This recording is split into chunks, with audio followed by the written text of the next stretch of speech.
Hola a todos, hace tiempo que no respondo a preguntas, así que como tengo algunas súper interesantes que me habéis preguntado últimamente, pues os voy a responder algunas de las preguntas más interesantes que me habéis hecho últimamente. La primera pregunta que me la habéis hecho recientemente ha sido, y además súper interesante, es ¿qué me parece el tema de la desextinción del lobo gigante? Por si alguien no lo sabe, una empresa, si no recuerdo mal, norteamericana, estadounidense, ha desextinguido al lobo gigante. El lobo gigante, o el lobo terrible creo que se llama también, es un lobo que vivió en el Pleistoceno. El Pleistoceno es hace 2,5 millones de años hasta hace 11.000 años. Entonces lo que han hecho, según lo que yo tengo entendido, es que han cogido a los lobos grises y les han introducido ADN de dos huesos de lobo gigante. Uno que está datado de hace 11.000 y pico de años, y otro que creo que era un hueso del interior de un oído y un diente, creo.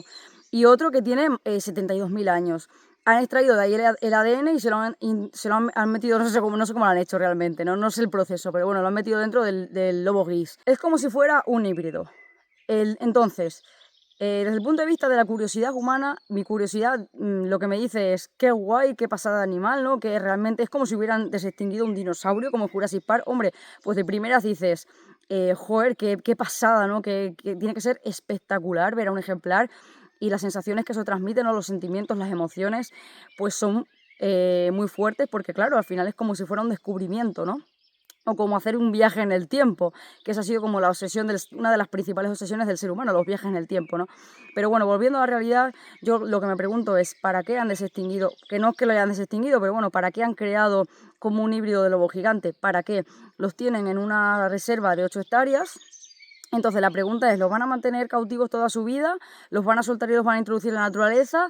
¿Qué impacto tendría esto con otras poblaciones de lobos, de otras razas de lobos que existen en el continente americano, ¿no? En Norteamérica?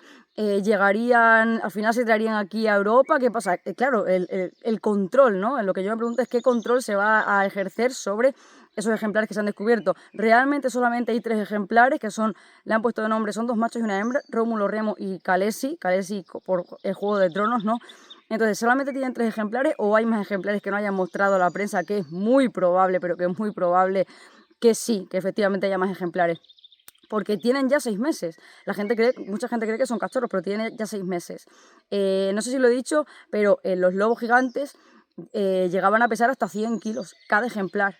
Tiene una fuerza, una velocidad, un instinto que no es el actual, no el de los lobos actuales. Entonces, no solamente me pregunto que cómo iba a encajar esto en la naturaleza con respecto a otras poblaciones de lobos, y al final iban a acabar con ellos, sino el tema de las presas. No es lo mismo una presa para un lobo ibérico o para un lobo contemporáneo que una presa para un lobo gigante.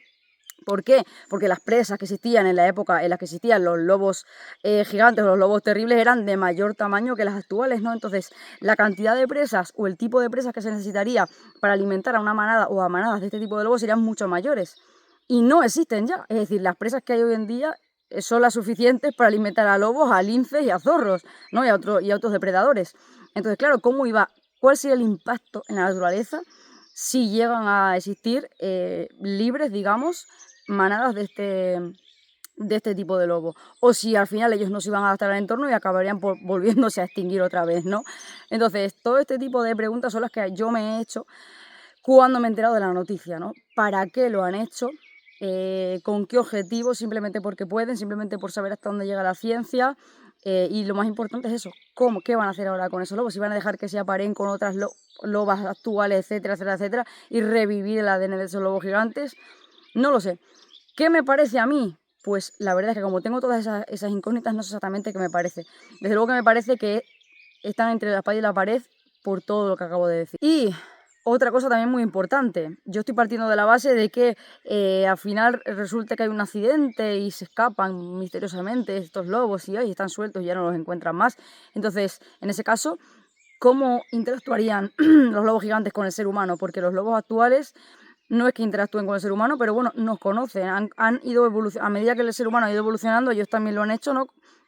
Lógicamente de otra manera, pero quiero decir que los lobos actuales pues conoce la agricultura, conoce la ganadería, nosotros sabemos cómo manejarnos con el lobo, en el sentido de, por ejemplo, la gente con la ganadería sabemos que tenemos que tener mastines, sabemos cómo actúan, etcétera. ¿Tienen el mismo instinto el lobo gigante o el lobo terrible que los lobos actuales, que los lobos que hay en Yellowstone, por ejemplo, o en Alaska o donde sea, ¿no? Entonces, claro, esa es otra, porque al final estamos hablando de que han revivido una parte del ADN de un ser vivo que vivió hace 72.000 años. O sea, que el mundo no era ni por asomo como es actualmente, ¿no? Entonces, mi opinión es esa, que ya veremos qué pasa. Y sí que es verdad que, pues, es que no tampoco puedo decir mucho porque no tengo respuesta a todas esas preguntas, ¿no? Así que ya veremos. Y hablando de híbridos, otra pregunta que me habéis hecho recientemente es: ¿un macho cabrío puede dejar preñada a una oveja? La respuesta es no, porque son dos especies diferentes. Y lo que pasa, o lo que puede pasar, como mucho, es que aborte. O sea, que se quede preñada de alguna manera y aborte. O directamente que ni siquiera se quede preñada. Pero sí que es verdad que le fastidian el celo. En el sentido de que un macho, los machos cabríos sí que perciben el celo de las ovejas y sí que las cogen, las montan, ¿no? Pero en ese caso, como les queda el olor del macho cabrío, los carneros ya no lo cogen, no van a preñar esa oveja. Y eso es lo máximo que puede ocurrir. Pero no son dos especies distintas y pues una oveja no puede parir un chivino. Muchísima gente me preguntáis sobre el spray azul que usamos nosotros para la ganadería. Ese spray lo hay de muchísimas marcas. Lo que yo suelo usar se llaman Clorbiogen y Pederol, pero los hay de muchas marcas y básicamente es desinfectante y es cicatrizante. Entonces viene muy bien para los animales porque seca casi al momento, o sea, lo echas y al momento está seco, no como el betadine, por ejemplo, que no se seca. Entonces nosotros no podemos utilizar betadine o povidona, como se llame, a los animales cuando se hacen alguna herida porque no se les seca, ellos rápidamente se lamen o lo que sea y no les hace efecto. Entonces por eso existe este spray, que es como mucho más potente y de secado súper rápido. Entonces a los animales en el campo les viene fenomenal y vale para todas las especies, vale para aves, para caballos, para cerdos, para vacas, ovejas, para prácticamente todos los animales de granja que pueda haber, para gatos y todo, y lógicamente, pues evidentemente para las mascotas también. Entonces, ¿dónde lo podéis comprar? Yo lo compro en el veterinario, la tienda veterinaria donde compro el resto de productos veterinarios, pero bueno, puede que los veterinarios normales lo vendan, no estoy segura, en tiendas veterinarias y probablemente también en farmacias. Otra pregunta muy interesante que me han hecho es la siguiente, con respecto al tema de tener que dar de alta y comunicar que se tienen gallinas. Ya sabéis que no se pueden tener gallinas ya simplemente, sino que hay que decir al Estado que tenemos gallinas y cuántas tenemos, y etcétera, etcétera, etcétera. No hay que hacer papeleo, burocracia, y además creo que pagar también hay que pagar, ¿eh?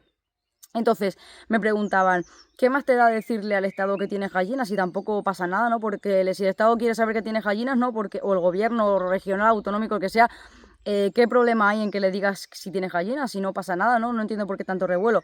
Hombre, es que yo no tengo por qué decir si tengo gallinas o no tengo gallinas. Es que si empezamos así, nos van a empezar a exigir cuentas de todo lo que hacemos en nuestra vida, hasta cuándo vamos al baño, por decirlo de una forma muy sutilmente, y es que eso no se debe permitir.